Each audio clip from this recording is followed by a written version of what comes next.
Hello friends, welcome to our channel NJP Coaching. আজি আমি arithmeticৰ ওপৰত এটা ক্লাস কৰিবলৈ লৈছো. টপিকটো হৈছে arithmetical number series. Okay, let's start the class.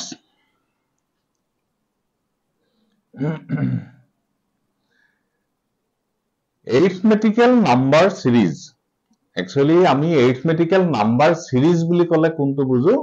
Mainly আমি arithmetic progression বা arithmetic sequence যোনটো হেতুকে বুজি পাওঁ. So arithmetic sequence বৰ্তমান class 10 ৰ এটা chapter, general math ৰ এটা chapter. So যিসকলে advanced math বা higher study যোনবিলাকে কৰে arithmetic progression টো already পাইছে, তথাপি কেইটামান simple formula আৰু কেইটামান important terms, কেইটামান important topic আমি discuss কৰিম. তাৰ পিছতে আমি question discuss কৰিম. Okay, arithmetic progression বা arithmetic sequence বুলি ক'লে আমি কি বুজো? Suppose আমি কিছুমান number লিখিছো. Number কিছুমান লিখোতে আমি এটা definite rule use কৰিছো. Rule টো হ'ল কি?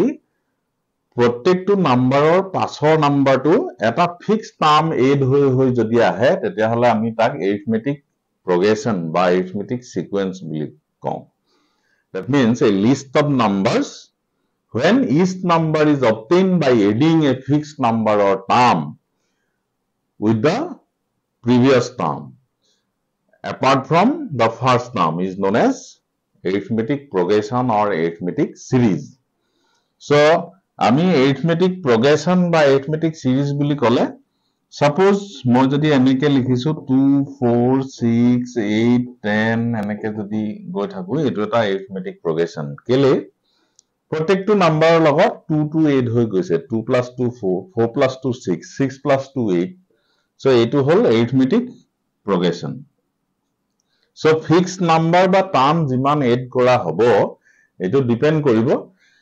প্ৰথমতে থকা যিটো নাম্বাৰ বা টাৰ্ম হেতুক সাধাৰণতে আমি এ দি বুজাও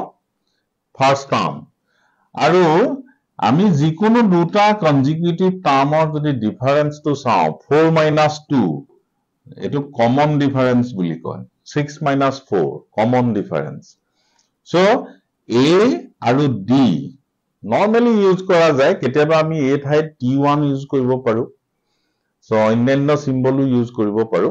কিন্তু নৰমালি a আৰু d ইউজ কৰা যায় first term and common difference. ইয়াৰ পিছত আহিলে এটা ap এনেকে 2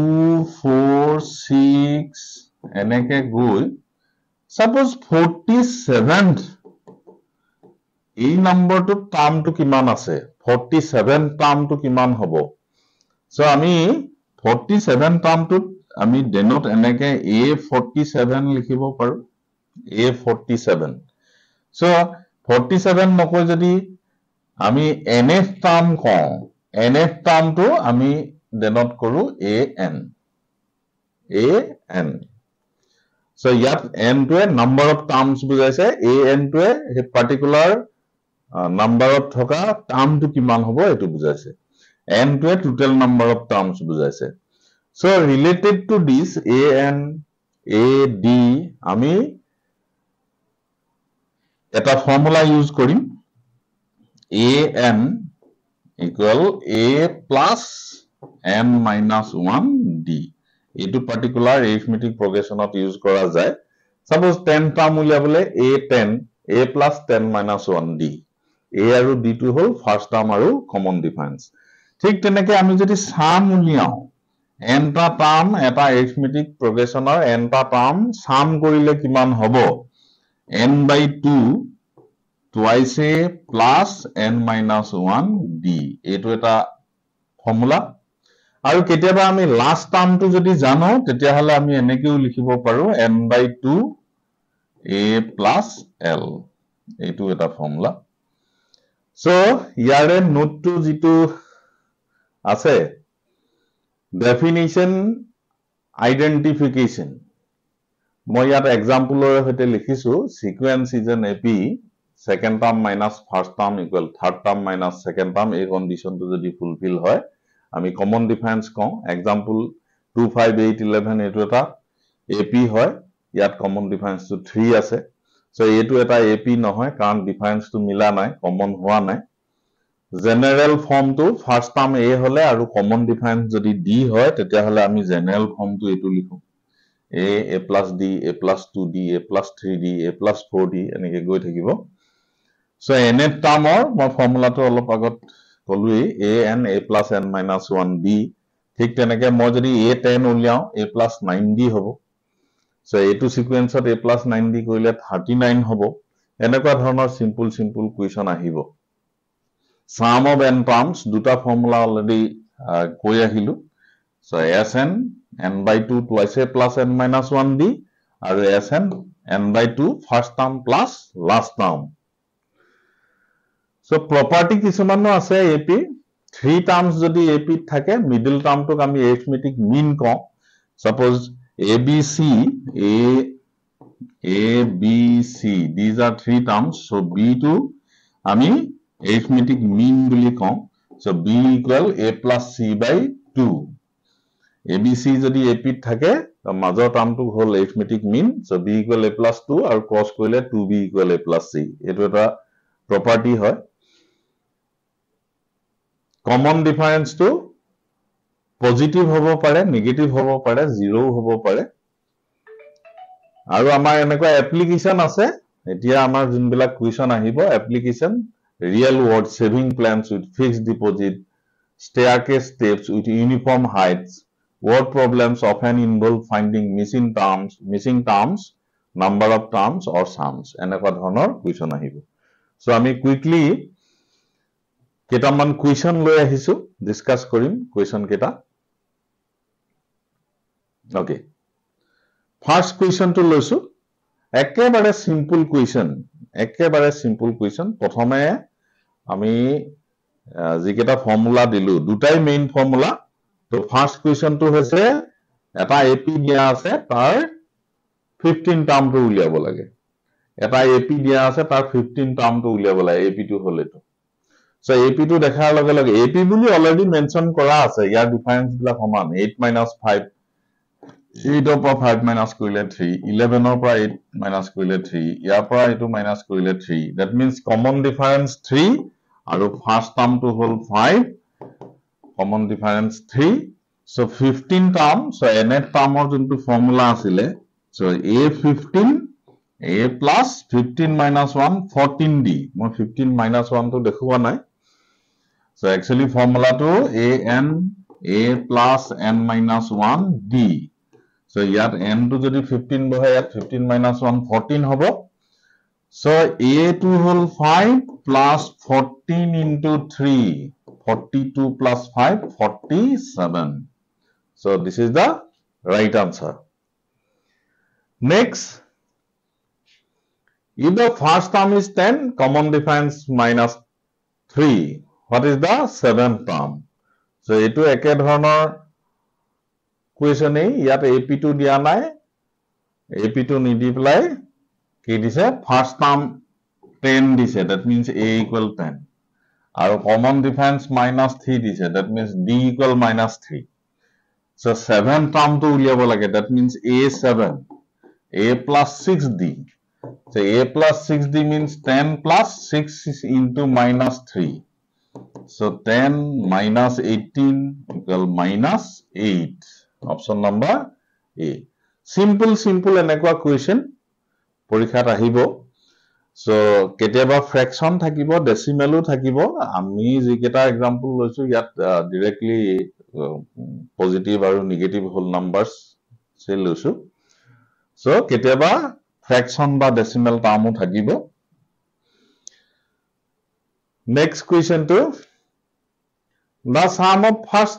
10 terms of an AP is 150 if the first term is 5 what is the common difference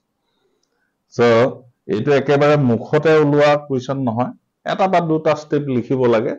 sum of first 10 terms of an AP is 150 so 10 ta term jetia plus koribo lage 10 ta term jetia plus koribo lage ami ki lom S10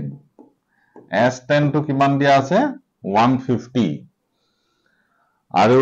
S10 ৰ ফৰ্মুলাটো হ'ল S10 ৰ formula 10/2 twice a plus 10 minus 1 d এইটো হ'ল S10 ৰ formula অলপ আগতে আমি দি আহিছিলো Sn equal n/2 twice a plus n minus 1 d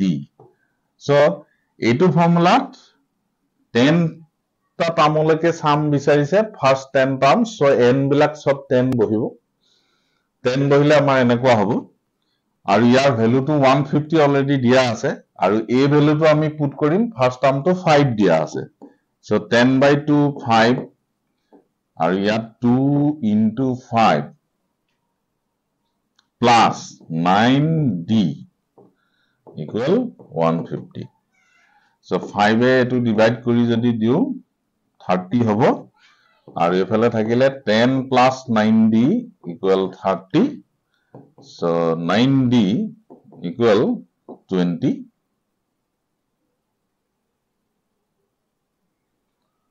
150 2 into 5 10 minus 1 9d so d equal 20/9 actually আমাৰ ইয়াত অপচনটো ৰংকে আছে so আমাক উলিয়াবলৈ দিছিলে কমন ডিফাৰেন্স